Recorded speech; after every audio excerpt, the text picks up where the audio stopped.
Today on CityCast Denver. We saw our first real snowfall in the city last week, but that doesn't mean camping season is over. In fact, for some, it has only just begun. When I got back from Alaska, so many people were just amazed that I was warm, I was comfortable, and I'd love to share that with other people so that they know this isn't as big of a deal as you think it is. This is as big as more clothing and gloves. Like our favorite camping expert, Patricia Cameron, who recently spent a few weeks in Alaska learning how to camp on a glacier. She's back home, and she's ready to share her best tips on how to brave the cold and enjoy camping in Colorado no matter the season. Today is Monday, November 7th, 2022. I'm Bree Davies, and this is CityCast Denver.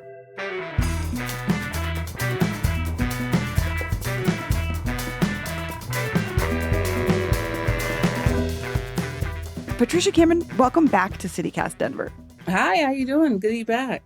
So I wanted to talk to you because the weather's finally getting colder, and I think for a lot of people this means the end to camping season, and that is not the case for you. You are a winter camper. Why? Tell me why. Why do I winter camp? Why not, though? It's just, the difference in winter camping is just the gear you take. And I know, cold weather can be intimidating to some folks, but there's so much to be gained from camping in the winter and, testing your own merit. And then also the different wildlife that comes out in the winter. There aren't bears, hopefully. They're sleeping, so people don't have to worry about that. And it's just a lot more quiet. So you can spread some of that youth that people have over the summer. And if you could spread it over the entire year, maybe the summer season won't be such a rush to get to spaces. Oh, I didn't think of it that way. Because we've talked about this, but we've seen such an increase in people utilizing our outdoor camp, places to camp. And maybe this is a great way to sort of beat the crowds a little bit. I think so. I think if you can really enjoy winter, you won't feel that mad dash in summer. And I'm that way. If I can experience camping all 4 seasons, and that's not to take away from summer, of course. We love summer. But another thing to imagine is fires are more likely to be able to something you have at your campsite in the winter, as the fire danger is a lot less than in the summer. So maybe you can take advantage of and enjoy some of those things about camping that have become increasingly we have to be more cautious with, for sure. Right. Between the crowds and the fires, that's less of an issue in winter. And so that's one of the reasons I like it. And also, I just like the sound of winter. It's a different kind of silence. It's interesting. You mentioned, too, merit. Is that something that you think about when you're camping? The fortitude, these things that you want to accomplish maybe personally?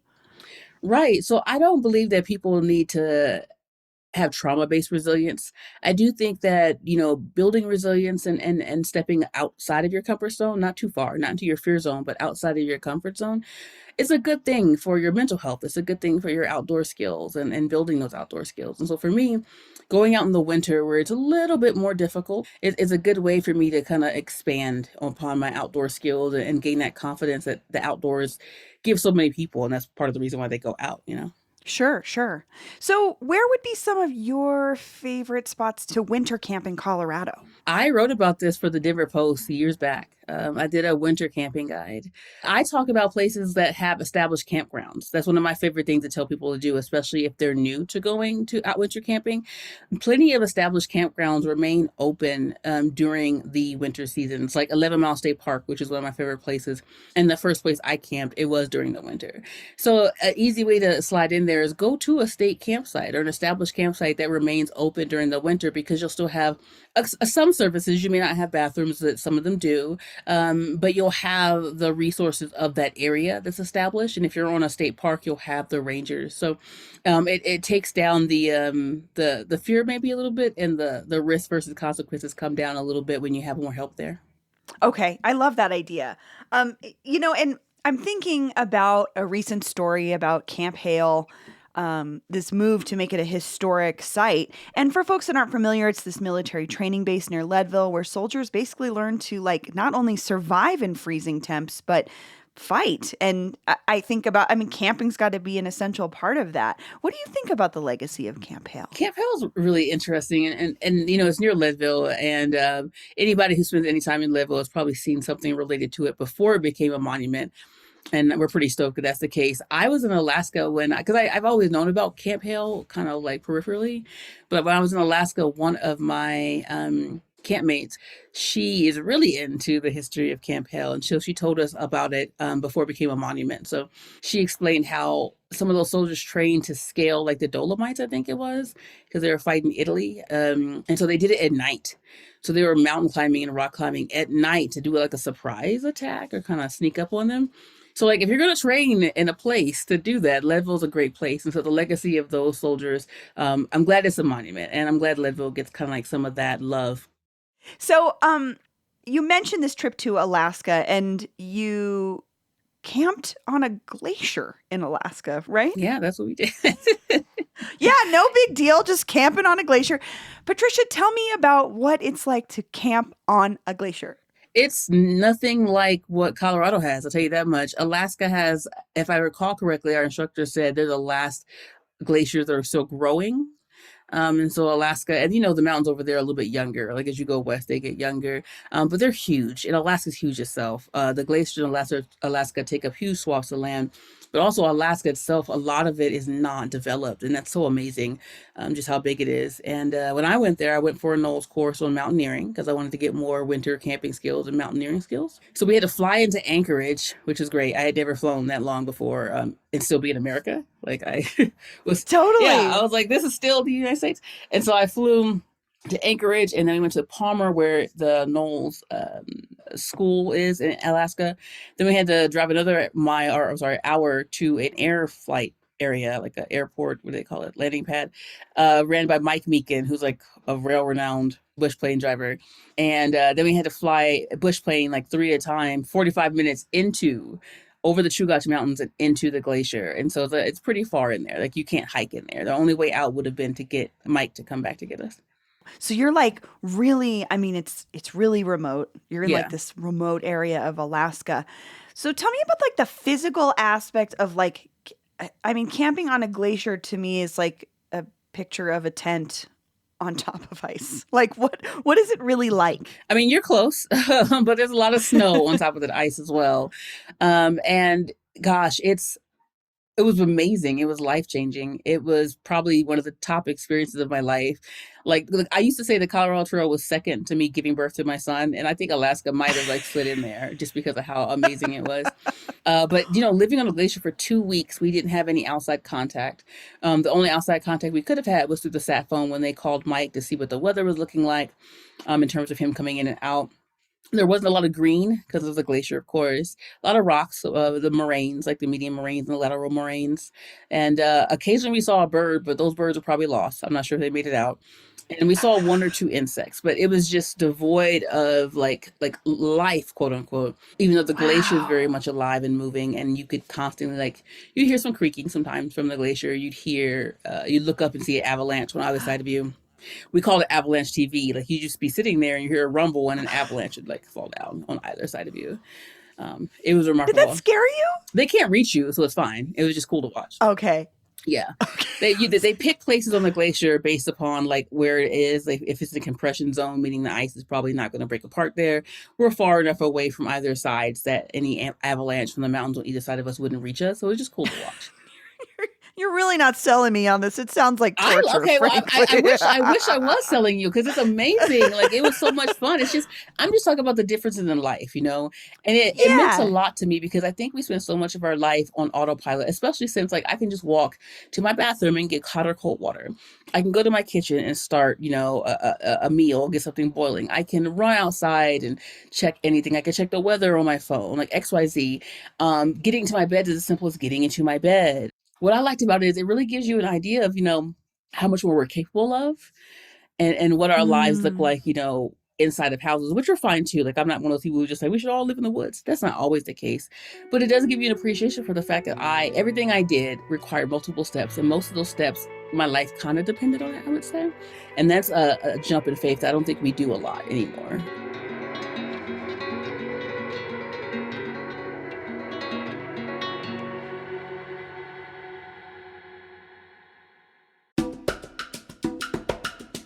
This episode is brought to you by Aura Frames. What does your mom want for Mother's Day? Well, my mom always just wants pictures of her kids all together with her grandkids. And this is a tall order because we don't all live in the same place. So I hate to spoil this for you, Brooke, because I know you're listening, but you're getting an Aura digital picture frame for Mother's Day, which is coming up soon, like May 11th. So don't forget. Aura Frames was named the best digital photo frame by Wirecutter and featured in 495 gift guides last year. So next time you need to call your mom, you can also send her a new pic of you from that trip you've been telling her all about, right from your phone. I think the only picture my mom has of all of us together is at Casa Bonita. That's the only time maybe all of us were together. Aura has a great deal for Mother's Day, too. For a limited time, listeners can save on the perfect gift by visiting auraframes.com to get $35 off plus free shipping on their best-selling Carver mat frame.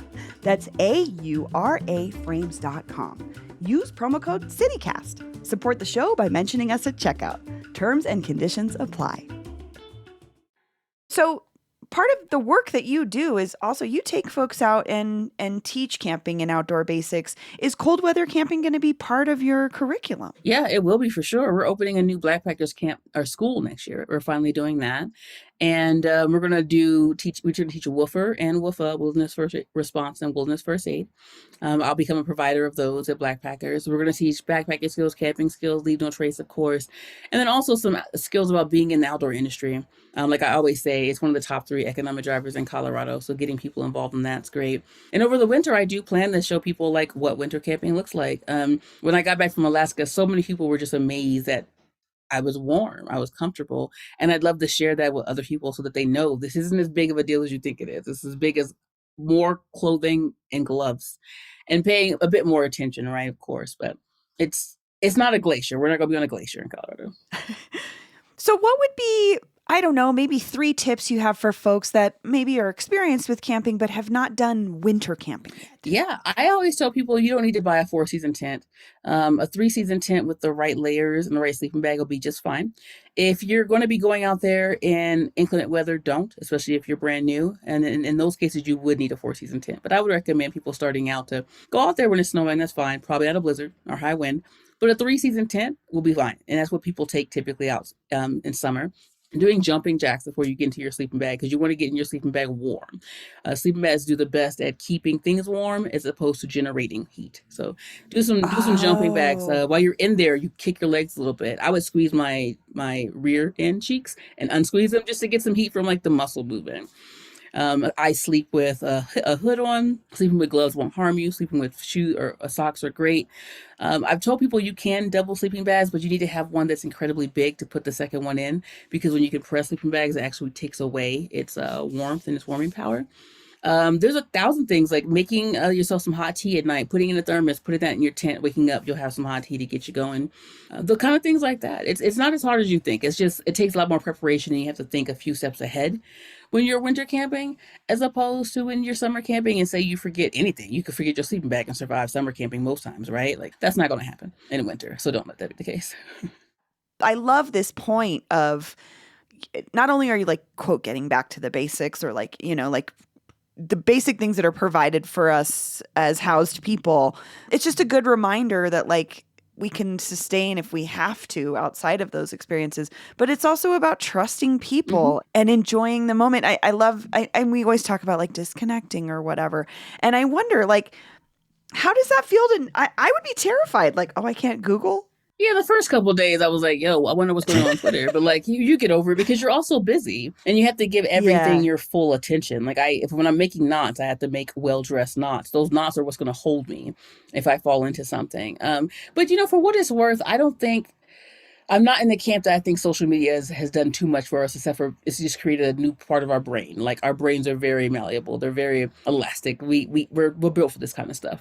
I do think that having those kind of breaks where you're reminded of life outside of it, because it seems like we like to think that social media has made the world smaller by giving us so much access to it. And I think that is not the case. I think it's made it so big that can cause a lot of anxiety. And then when you go to Alaska and you're in this small perimeter with people, and you're in this area that looks as big as you can have ever seen, it's actually much smaller there. And that's a different version of like connecting that, you know, social media does its way, but this is a different way. So I as you know me, I'm on both. Well, Patricia Cameron, thank you so much. Anytime, Bree. It's always good to talk to you. Looking forward to next month.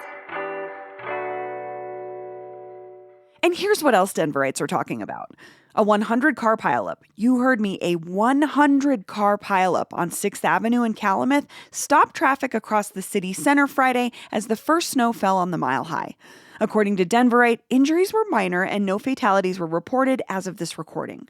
While no official cause of the crash has been determined, the Department of Transportation and Infrastructure said the road had not been treated with de-icer prior to snowfall. And finally, Election Day is tomorrow. If you haven't filled out your ballot, now's the time. Or you can visit one of the dozens of polling places across the city and vote in person tomorrow, November 8th. I'll drop a link in the show notes if you're still looking for a ballot box or your polling place. That's all for today here on CityCast Denver. If you enjoyed the show, why not take a minute to tell everyone at REI about us? Rate the show wherever you get your podcasts and subscribe to our morning newsletter, Hey Denver, by texting Denver to 66866. We'll be back tomorrow morning with more news from around the city. Bye-bye.